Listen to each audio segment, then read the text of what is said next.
Hey guys, Sean here again. I just want to do another video on what you should be trying to scout when you are trying to open either greedily or with some form of delayed aggression. Like you've got a plan, but you need a bit of time for it to kick in, and you sort of need to get a bit of greed out of the map first itself. So I'm going to start the game.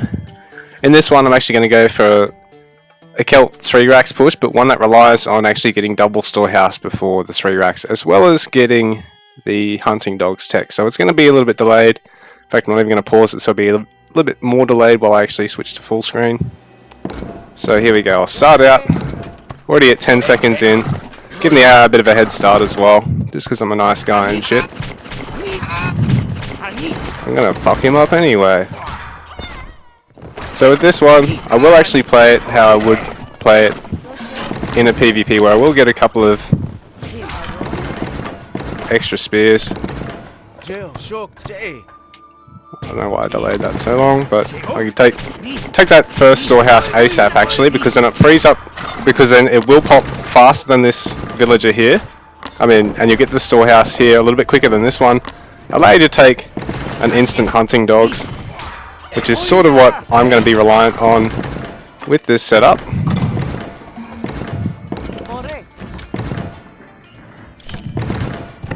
So I only have to go up to 3, maybe 4 villages for now, and then I can get my 5th a little bit later on. Actually force out an early 2 racks before house.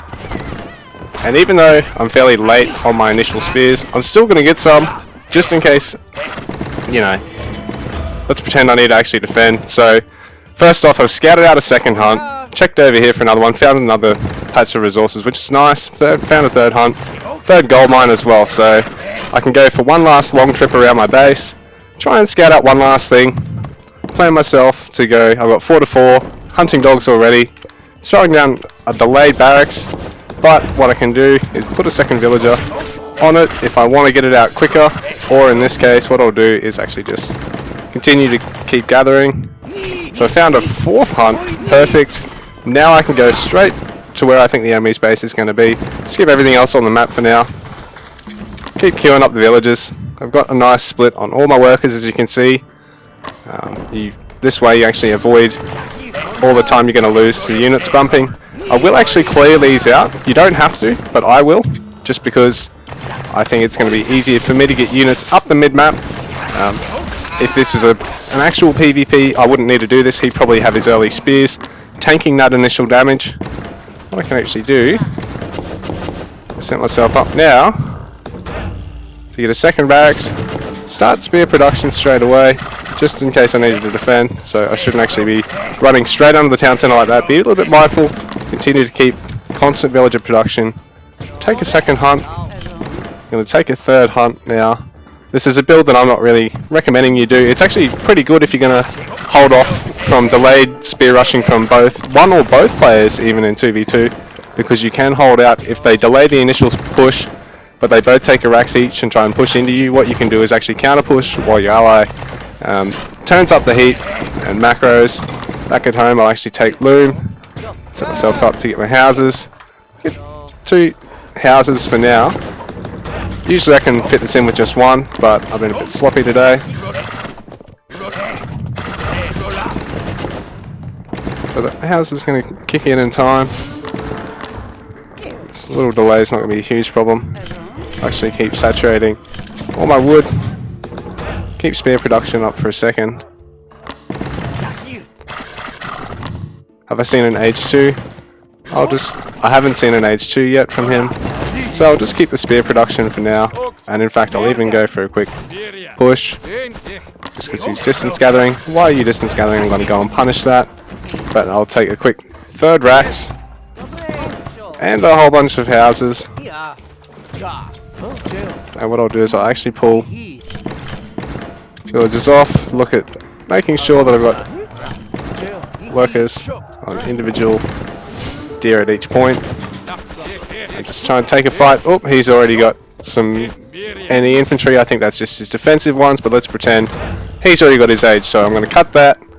I'll take age 3 now, come back with the spears, I'll just try and get a little scout in with the scout and maybe one of the spears as well. Whoop, pop in another control group. Get the age up. Spend some of the excess food, but not all of it. From here I won't spend any more. Start actually, say, getting my gold. Keep an eye on your population. Make sure you're keeping up villager production.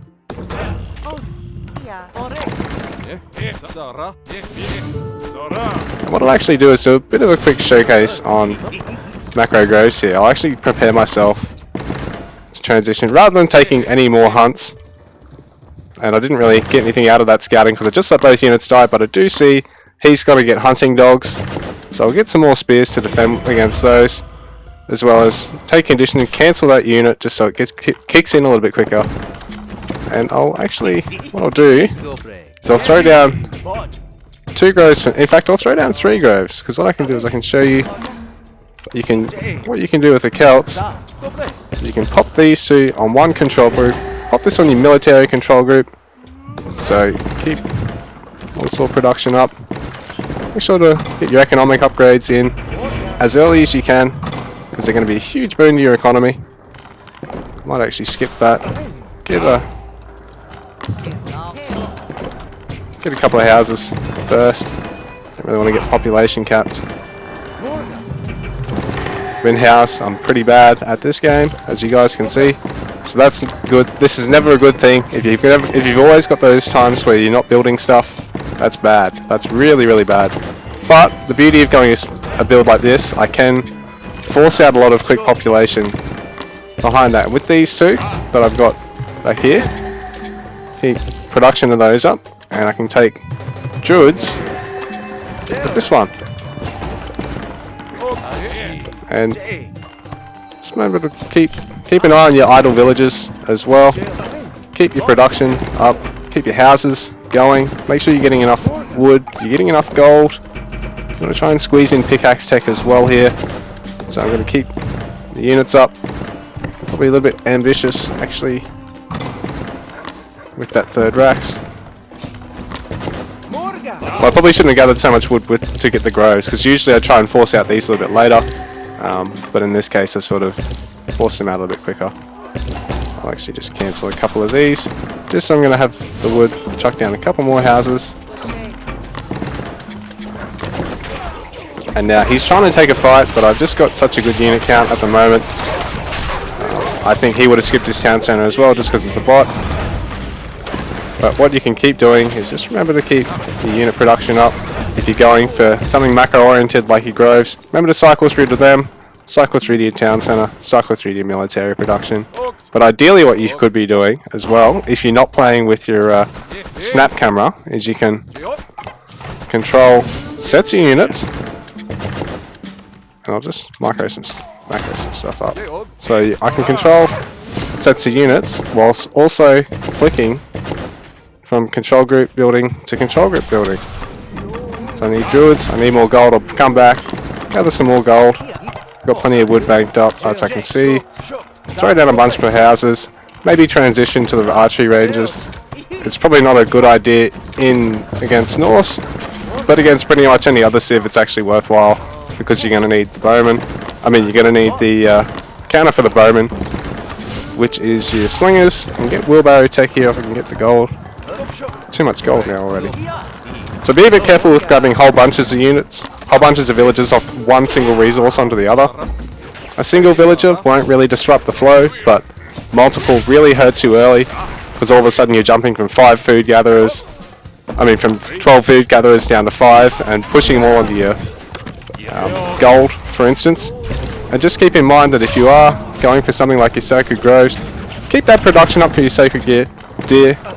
And now that it's already pretty saturated, bring 3 villagers back, maybe even a 4th, and gather it like it's a hunt.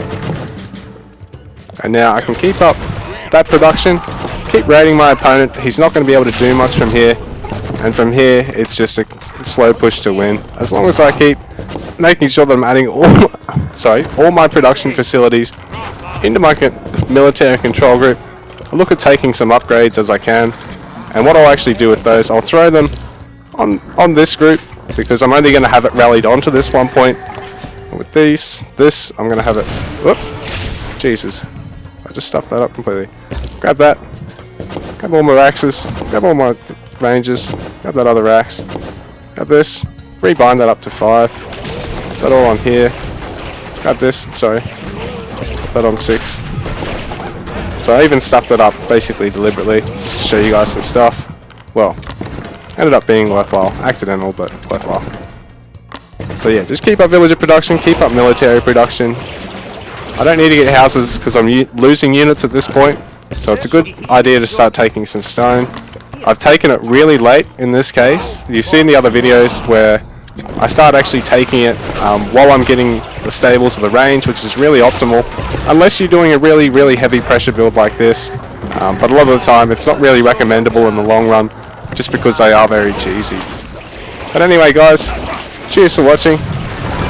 I'll see you around, hey?